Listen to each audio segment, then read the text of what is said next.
The Stranger project definitely forced me to come out of my comfort zone. Having conversations with individuals who you've never met and then asking to take their picture isn't exactly the most common thing to do. This was one of the first pictures taken during the project. For this picture, I was the one who asked the woman if we could take the photo of her. At first she didn't understand and her answer was no.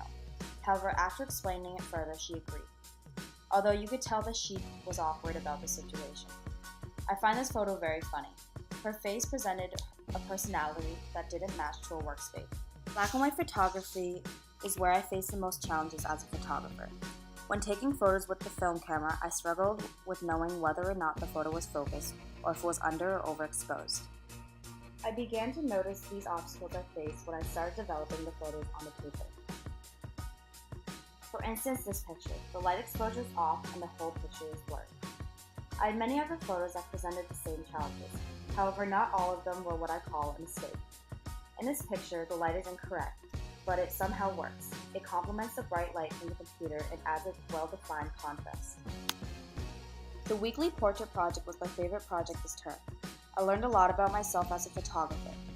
For this project, I asked my dad to be my subject. From then on, for the next 9 weeks, I took photos of him that correlated with the week. My favorite theme had to be workplace. My style of photography presented itself the most in these pictures. However, through all my pictures, I looked for a well-constructed composition.